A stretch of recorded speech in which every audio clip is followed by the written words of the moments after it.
I don't think there's any question today that there are secret governments. It's clear that there has been an organized effort to discredit every aspect of the UFO phenomenon. The UFO cover-up began with legitimate national security concerns. When you're dealing with the military, especially in matters of secrecy, the idea is to deceive. It's likely that we're going to find out for sure whether this Roswell event happened or not. How on earth would you keep a secret like that so long?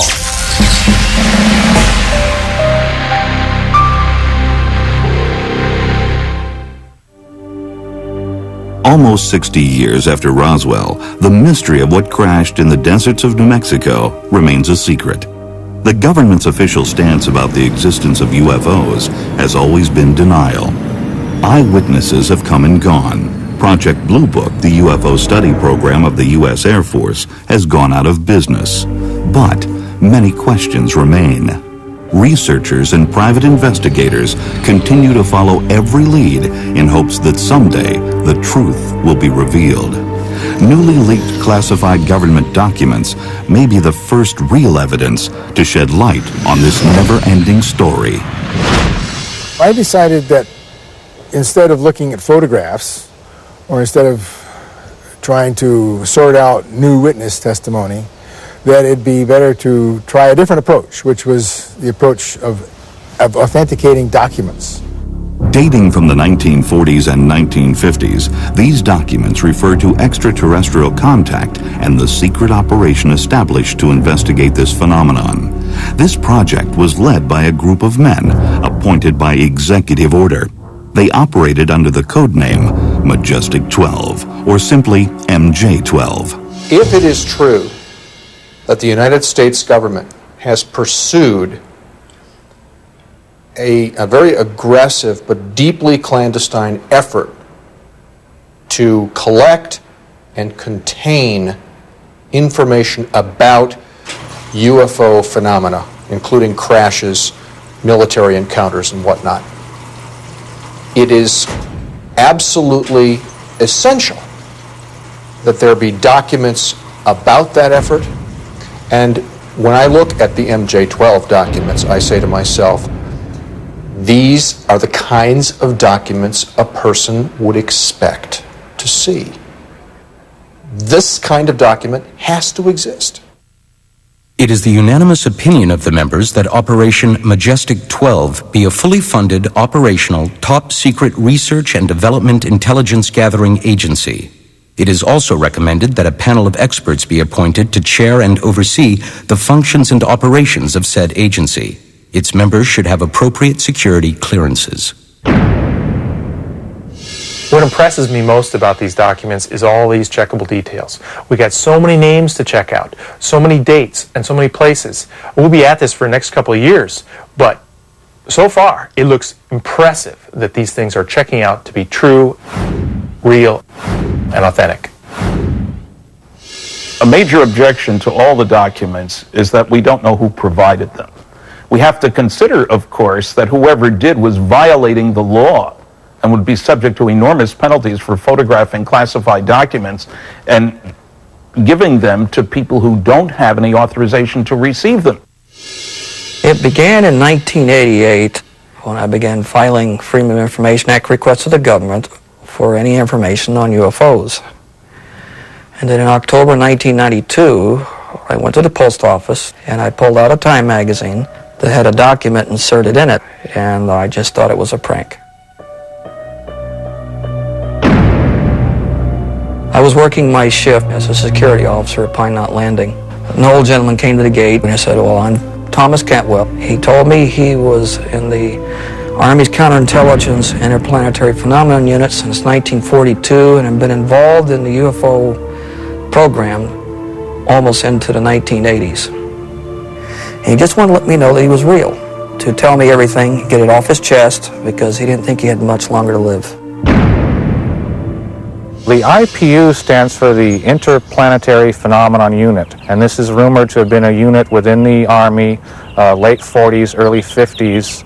Some people link the late Douglas MacArthur with this group, that they were involved in some kind of early UFO investigation. My father himself had been involved in the United States Air Force's UFO program for several years. I also learned after my father's death, by going through his papers, that he was awarded the Air Force Commendation Medal and was given a special citation by order of General LeMay for his outstanding work in the United States Air Force UFO program. It's very clear to me that UFOs are real. The data that we have in hand establishes that beyond a shadow of a doubt, to my mind. And that some of them certainly are involved observations of alien spacecraft. This is a completely independent question from whether or not the MJ-12 documents are real themselves and are valid. I had no interest or beliefs in UFOs, and I never considered giving any thought to the phenomenon itself. But when your own father tells you they're real, that the Air Force considered them very threatening to the United States Air Force, then I began to have a different attitude. The documents that Tim Cooper had were really very extensive. There were 100 pages, 50,000 words. The things that they talk about, however, are stunning. A consensus reached by members of the panel that until positive proof that the Russians did not attempt a series of reconnaissance flights over our most secure installations, the sightings and recovered objects are interplanetary in nature. Buried in one of these MJ-12 documents is the White Hot Report. It is a reference to a discovery in 1941. This alludes to the possibility that a UFO crashed in the United States 6 years before the Roswell event. I originally read the first account, at least that I'm aware of, the only real account of the Cape Girardeau 1941 crash retrieval event in Leonard Stringfield's 1991 volume about crash saucers. And I didn't think a lot about it until one of these newer MJ-12 documents mentioned a crash in Missouri. And I decided I was going to find Charlotte Mann. Grandfather had been called out, that someone had called in that there had been a plane crash outside of town, and would he be willing to go to minister to people there, which he did.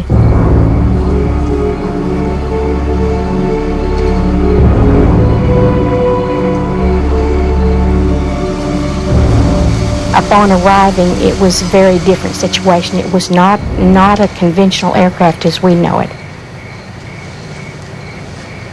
There were 3 entities or non-human people there. 2 were just outside the saucer, and a 3rd one was further out. His understanding was that perhaps that 3rd one was not dead on impact.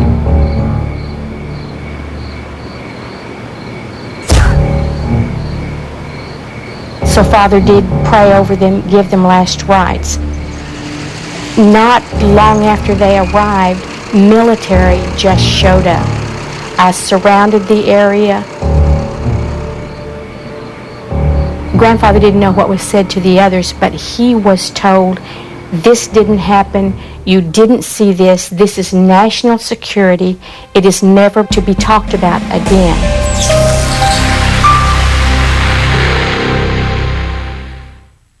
The year following the Cape Girardeau report, Los Angeles was the site of more UFO activity.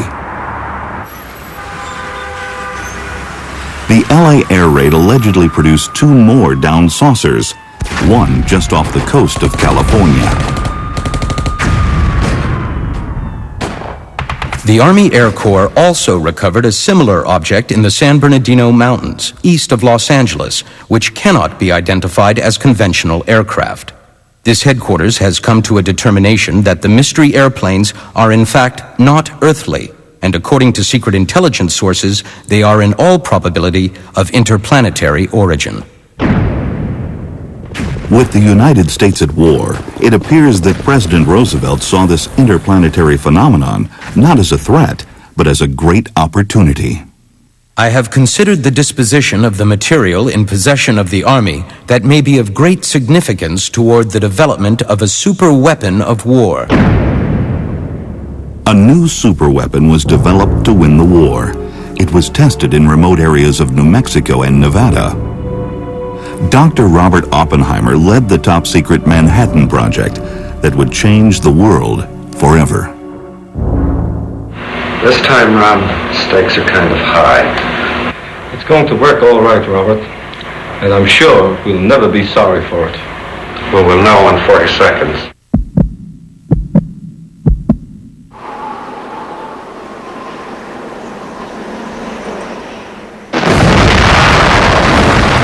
As the atom bomb experiments continued, so did the sightings of UFOs. Many believe that it was this nuclear testing that actually drew these mysterious objects to the area. The government's first official UFO program study showed that UFOs were very interested in things atomic, things that generated plutonium. And our documents also show that.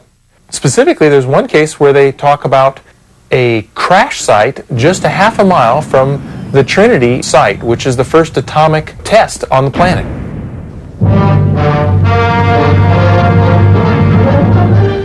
This is the gallant crew that rode the big superfort which carried the first atomic bomb to Japan. Piloted by Colonel Paul Tibbets, Jr. of Miami, carrying Navy Captain William Parsons of Chicago, who helped design the bomb as observer, and Major Thomas Farabee of Knoxville, North Carolina, who pulled the plug on Hiroshima, the B-29 dropped its load of atomic death, which exploded with a force equal to 20,000 tons of TNT.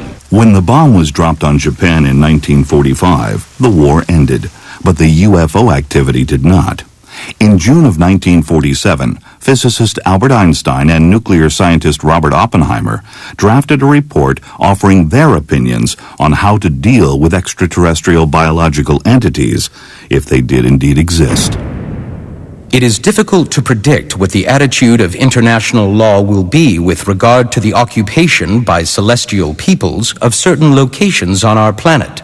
But the only thing that can be foreseen is that there will be a profound change in traditional concepts. Headline edition, July 8, 1947. The Army Air Forces has announced that a flying disc has been found and is now in the possession of the Army.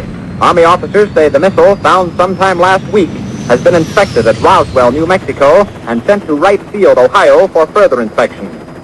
When news of a crashed saucer near Roswell, New Mexico hit the airwaves, the government was ready. The saucer quickly became a downed weather balloon, and a policy of evasion became the order of the day. It would last for decades. I think the U.S. Air Force explanation that mogul balloons, what crashed at Roswell, is just specious. First of all, the timing is wrong. The technologies are wrong. Certainly pieces of a mogul balloon or the sensor systems attached thereto would have been identifiable, and they aren't. I believe that these kinds of answers actually do a disservice both to the American people and to the Air Force itself. I am here to discuss the so-called flying saucers. The Air Force interest in this problem has been due to our feeling of an obligation to identify and analyze to the best of our ability anything in the air that may have the possibility of threat or menace to the United States. In pursuit of this obligation, since 1947, we have received and analyzed between 1,000 and 2,000 reports. We've been able to explain them as hoaxes, as erroneously identified friendly aircraft, as meteorological or electronic phenomena, or as light aberrations. With all due respect to the Air Force, I believe that some of them will prove to be of interplanetary origin. During a 3-year investigation, I found that many pilots have described objects of substance and high speed. One case, pilots reported their plane was buffeted by an object which passed them at 500 miles an hour. Obviously, this was a solid object, and I believe it was from outer space. I am certain that there have been several recoveries of alien craft and bodies in the United States. I'm using the word several advisedly, that it could be very conservative. Roswell was not the first incident. My feeling is that the Missouri incident in 1941, as related by the Reverend William Huffman to his granddaughter, did indeed occur. I believe there's a cover-up on the UFO subject because so many different things point to it. Clear, well-documented reports from credible witnesses, a lot of documentary information from the archives, a pattern of denial from the government that looks almost silly, a pattern of denial from scientists that is clearly informed not by facts, but by some kind, I would say an indirect kind of intimidation. The reason I feel the Air Force and the government in general is trying to destroy my father is so that they can destroy the Roswell event. That must mean that there really is something there that they have to hide, that this must be kept from the public at all costs. When you're dealing with the military, especially in matters of secrecy, the idea is to deceive. There is a manual, you well know, that MJ-12, which also states to discourage witnesses, to put out false statements, to protect the secrecy of this 1947 event. One of the first documents that I got was entitled Extraterrestrial Entities and Technology Recovery and Disposal. The content of the Special Operations Manual is really quite stunning. It explains why it's so important to keep it secret and how they go about the process, how they keep the public in the dark, what lies they tell them, what deceptive statements. Great care must be taken to preserve the security of any location where extraterrestrial technology might be retrievable for scientific study. The most desirable response would be that nothing unusual has occurred. It may become necessary to issue false statements to preserve the security of the site. We continue to study the Special Operations Manual and look at each aspect of it and try to determine the authenticity of it. Subtleties like the use of the term Central Intelligence instead of Central Intelligence Agency show a subtle amount of arrogance that is indicative of the Central Intelligence Agency in 1954. The 32-page Special Operations Manual also includes the Extraterrestrial Technology Classification Table. It details procedures for retrieval of crashed saucers, how to handle organic matter, and where to ship the bodies. The Blue Lab at Wright Field in Ohio was the secret destination for some of this material. A young woman named June Crane worked in a classified office at the base. Shortly before she died, she told her story. I started at Wright-Patterson in '42. I was 18 years old, and all of the people I worked with were older than me. So I'm probably the last survivor of my lab group and probably the last one still around to talk about it. I had a Q clearance. I worked with scientists and with engineers. I knew a man named Clarence Smith. He was a master sergeant. He came in one day before we started to work, very upset. Clarence told us that his plane brought back 2 bodies in crates from New Mexico. When I asked which plane had crashed, he said it wasn't a plane, it was a flying saucer. Well, they knew of 3 crashes that I was aware of by 1952. Maybe there were more. In '52, there was a crash cover-up. Roswell was in '47. That balloon story was a damn lie then, and it's still a lie. When I interviewed June, I realized that I was getting a rare glimpse into another period of time that was right at the heart of the mystery of ufology. I began to understand the full extent of the cover-up, the difference between what was commonly known to engineers and scientists and what is probably still known to this day and what has been revealed to the public. An officer showed me a piece of metal. I think that it was Lieutenant Rose. He was one of those guys in the office who liked to talk to me. Lieutenant Rose asked me to break it up, tear it apart if I could. He handed me the scissors. I couldn't dent it or cut it. I asked him what it was and where it came from. He said that it was a piece of a spaceship. According to the Special Operations Manual, the physical evidence from the crash was to be collected and transported to an undisclosed location for study. That location appears to have been the mysterious Area 51. I'm satisfied and very pleased that there is good reason to say that Area 51 was created in the early 50s. Now we have that reason. We didn't have that reason before. Skeptics have claimed that Area 51 did not exist when the Special Operations Manual was published in 1954. But according to this Las Vegas newspaper, a huge government installation began construction in the Nevada desert in early 1951. The project was cloaked in a security blackout and has remained so to this day. Many believe it is where the technology of these alien craft is being studied. It causes one to ask the question, and I don't know the answer, but to ask the question of to what extent might we have been successful in reverse engineering some of the discoveries from crashed flying saucers. Now that the sound barrier has been cracked, the thermal or heat barrier is the goal of the experimental X-2 rocket plane. The stainless steel bullet, designed to stand speeds of more than 2,000 miles an hour, is released. On these tests, the rocket plane is not fueled, but in future runs, when it attains maximum velocity, heat developed by friction may reach more than 1,000 degrees. Here, the ability of metal and alloys to withstand the heat are expected to provide valuable data for projected spaceships and satellites. The slim metal ship may furnish some of the answers as the world enters the space age.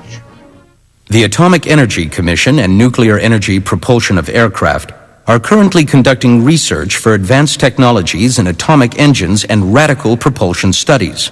Integration of hydrogen-based fuels and electro-hydrodynamic technology may open up for us development of super aerodynes with Mach 5 capabilities.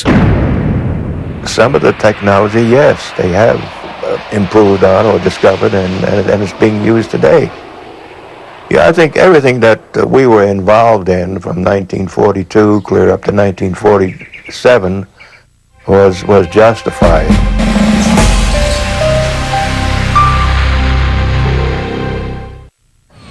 Just weeks after the crashes at Roswell, President Harry Truman named James V. Forrestal as the first Secretary of Defense.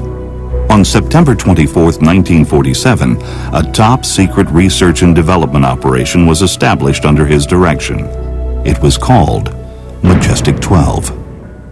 It's my understanding that MJ-12 was basically a sort of oversight, administrative, policy-making group, very small, and that the people who were responsible to MJ-12 were very select people in various branches of the intelligence community, the military, and military department. So it was very compartmented. It wasn't some huge operation. MJ-12 supervised several agencies involved in various aspects of the UFO phenomenon. But only the 12 Majestic members knew the whole story, and they reported only to the President on a need-to-know basis. One of the reasons that there are so few leaks is that 9 out of 10 people are loyal Americans when they sign a security oath, and they are rigorously defending what they've agreed to. Namely, they're not going to tell anybody. And so therefore, really only 1 out of 1,000 persons ever gets close to leaking the story. One of the most stunning documents that arrived in Tim Cooper's mailbox was the first annual report of the Majestic 12 operation. And this was a primary report and then 3 annexes comprising 17 pages. Many unusual commentaries were included. Everything from missing soldiers to airplanes that had been shot down while chasing UFOs. There's a section called Government Policy of Control and Denial. One of the most difficult aspects of controlling the perception in the public's mind of government attempts of denial and ignorance is actual control of the press. People ask, how on earth would you keep a secret like that so long? And the way they did it was to begin with the security procedures that we developed during the Manhattan Engineering Project for the first atomic bomb. Compartmentalization, to tell each group only a little bit of the story, so hardly anybody has the big picture. And then, of course, security tests, security oaths, fines, and ultimately threats. There's a section called Constitutional and Domestic Issues, and it states, in dealing with clear violations of civic law and guarantees as defined under the Constitution, it has been discussed among members of Majestic 12 that such protection of individual rights are outweighed by the nature of the threat.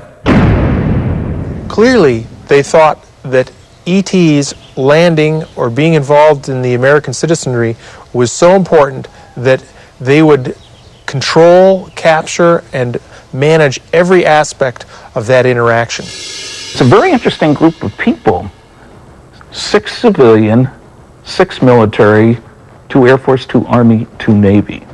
And some of them were very well known, but some of them weren't very well known, but turned out to be perfectly appropriate. As President-elect Dwight Eisenhower was preparing to take office, he was briefed about the ongoing UFO investigations of this elite group. I believe the Eisenhower briefing document is genuine. The list of members, I thought that would indicate it was phony because Dr. Donald Menzel, a Harvard University professor of astronomy, was listed as a member. But he was a total skeptic. He wrote 3 anti-UFO books. You certainly don't need a security clearance to teach astronomy at Harvard. First of all, the objects are not unidentified. We know what they are. Second, in most cases, they're not flying. And finally, in many cases, they are not even material objects. I discovered, to my total amazement, that he led a double life, that he worked with the National Security Agency, worked with the CIA, had a top secret ultra clearance, did classified work for 30 companies. None of this was known. By the time Eisenhower read this above top-secret document, the founder of the Majestic 12, James Forrestal, was dead. In March of 1949, he was diagnosed with depression and ordered to the Bethesda Naval Hospital. He was isolated and feared for his life. On May 22nd, his body was found below his hospital window. His death was ruled a suicide, but this CIA memo tells a different story. The untimely death of Secretary Forrestal was deemed necessary and regrettable. If it should ever be possible to prove that the documents are true, then obviously they indicate a very, very different history than we thought. They indicate layers of government we don't know exist. They indicate procedures of government that seem anti-constitutional. They paint a picture of a world that is wildly different than the average person expects. And of course also a world in which there are aliens flying around and being captured and studied by government forces. It's a very odd picture indeed. I'm convinced, based upon the evidence that's building up, that something very strange has happened, that the number of sightings of all types are just out of all proportion to something that, if it's not real, there's something very, very strange going on. So it is the preponderance of evidence. It is the old-timers coming forward. It is the documents that Bob and Ryan Wood are putting together that, with powerful forensic research, make a very, very powerful case. It's hard to ignore. We have selected the techniques that question document examiners use, and we've hired some question document examiners, and those techniques are very powerful because they permit a judge in a courtroom to tell the difference between a genuine document and a fake document. The degrees of authenticity can be determined by comparison of the specialized stamps, file numbers, date formats, line spacing, and paragraphing with known authentic archival documents. File markings are often particularly telling. Some of the documents have misspelled words. Does this mean they're frauds? We don't think so. These originals are probably rough drafts, which would have typos and temporary spellings until the final draft was complete. One of the things that question document examiners do to authenticate documents is to look at the type. And so when you study the typography and become familiar with how the hot lead printing presses of that era worked, you find that once every so often there was a letter Z that was raised because it was not commonly used. We found a document from that era that shows a raised Z, And we have in our own document about every third Z is raised. This is just exactly the kind of thing that telegraphs authenticity. If you're talking about leaked documents, the provenance of leaked documents, we need to know where they've come from. We need to see the originals, and one has to admit that in 99% of cases we do not see the originals. We have several documents that are original pages. These permit testing that cannot be done with copies. For example, we can date a document by analyzing its ink. A small sample is punched out, leaving a pinhole in the paper. The ink is then dissolved, and by using liquid chromatography, the colors are compared with a standard library of inks. The imprint made by the individual typewriter keys can be used to compare with a library of typewriter fonts. The watermark on the paper can often be found and dated. Sometimes we can even see through the blacked out areas and decipher the hidden words.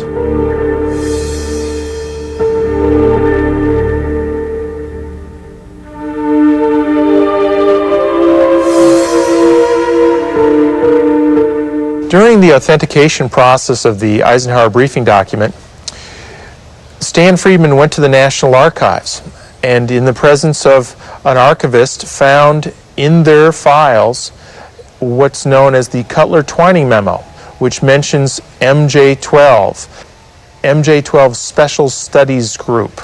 We have an original onion skin paper with the appropriate watermarks, original declassification markings. It is a hard, physical, testable piece of paper.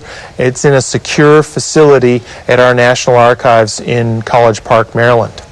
This declassified document seems to provide proof that MJ12 was a reality, even though the government has never acknowledged its existence. So, after you use these question document techniques, to the best of your ability, it turns out that the documents almost speak for themselves as being genuine.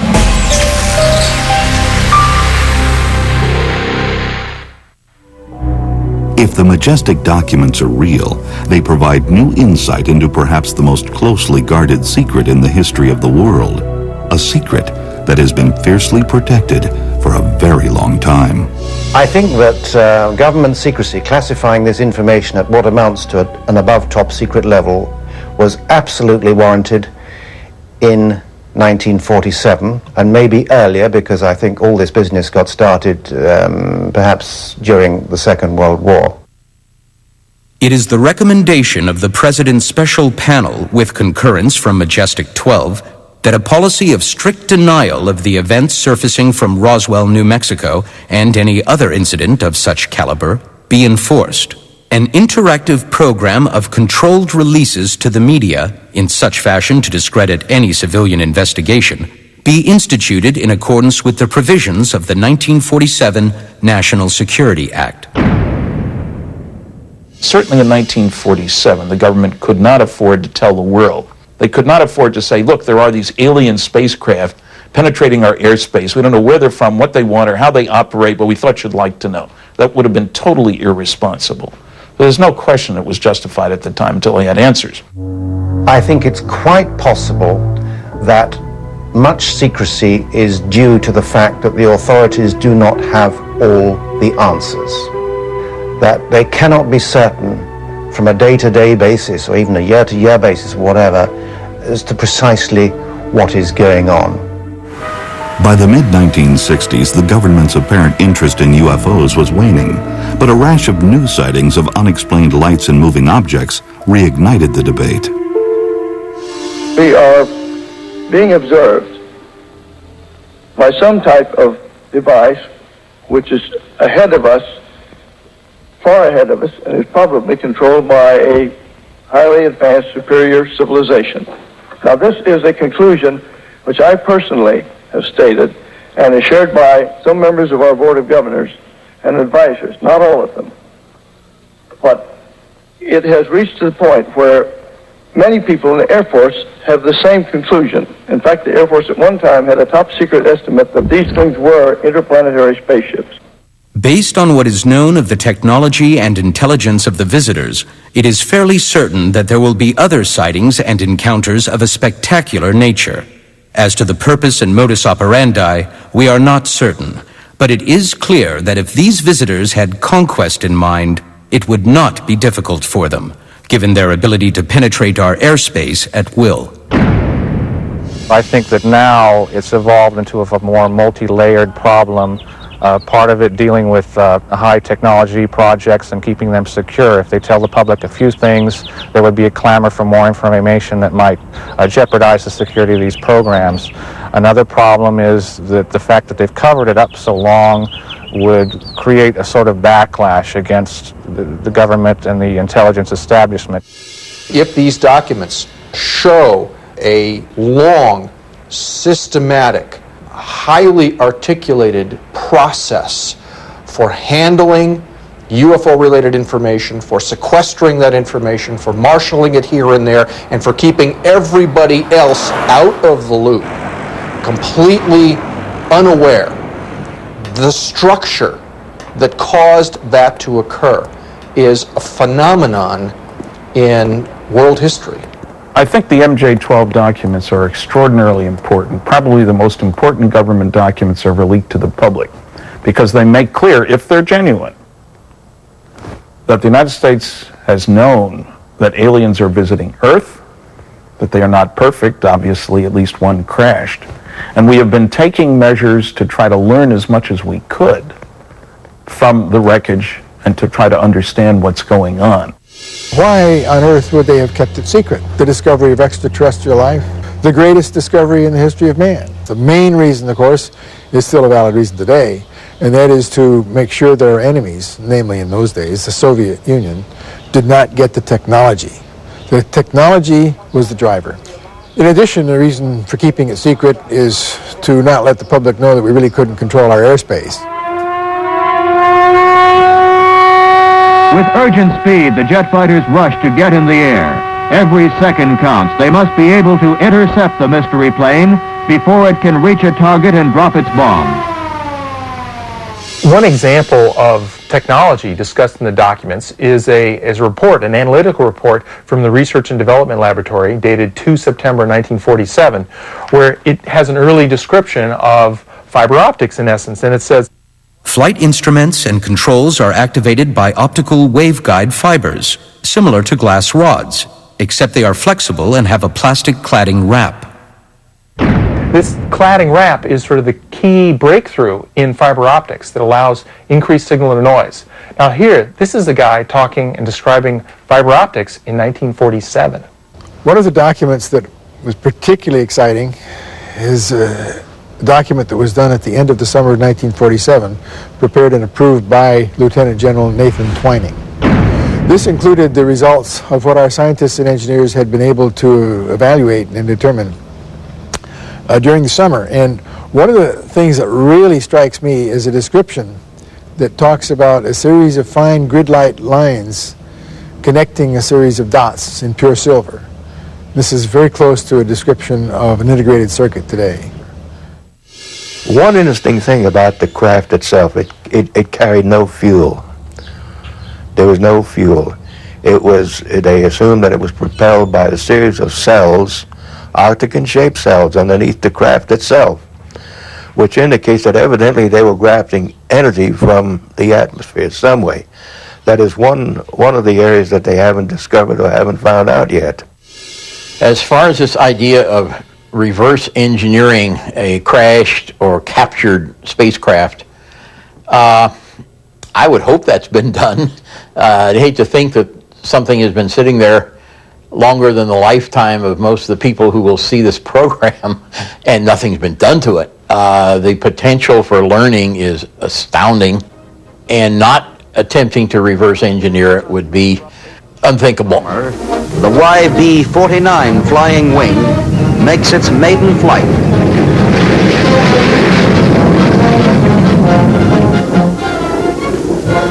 This is the shape of things to come. Well, what if in the last 5 years we've developed new techniques for monitoring vehicles in the sky? We've got stealth aircraft, maybe the other guy will have stealth aircraft. Should that be made public? And if we use those techniques to monitor flying saucers, should that be made public?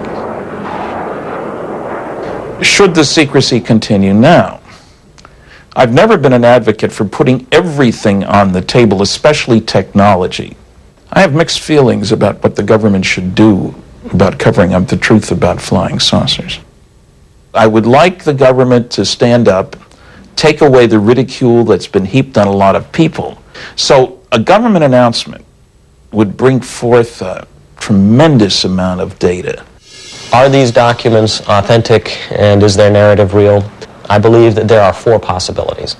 One, of course, is that they are frauds created as a hoax by a gifted amateur.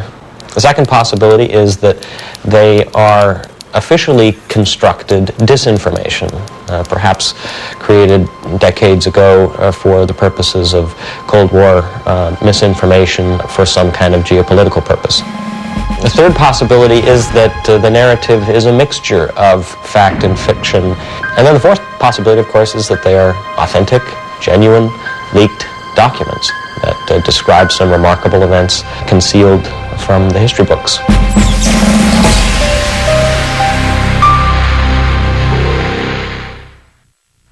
The concept that we are not alone in the universe has captivated many since the beginning of mankind.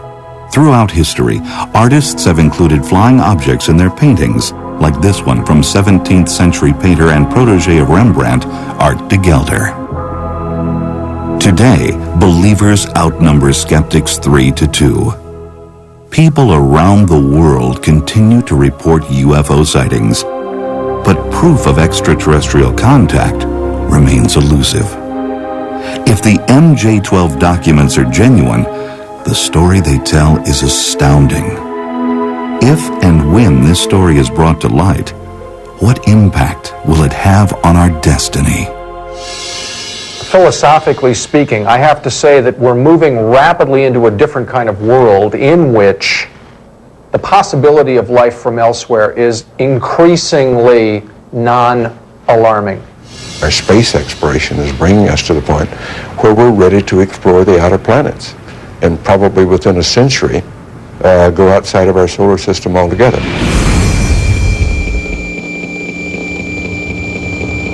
So it's time that all of this is exposed for the sake of science, for the sake of the stability of our government, for the sake of civilization itself. I've steeped myself in flying saucer information for more than 40 years. I worked on classified government-sponsored programs. It's clear that there has been an organized effort to discredit every aspect of the UFO phenomenon. These documents are no exceptions. If they're genuine, they're of extraordinary importance for all of mankind. If, in fact, we have recovered an extraterrestrial spacecraft sometime in the past 50 years, then, of course, we are in possession of definitive evidence that we are not alone. And as one of my heroes in life, Carl Sagan, was fond of saying, on the day that we do discover that we're not alone, our society may begin to evolve and transform in some incredible and wondrous new ways. That's a day to look forward to, I believe.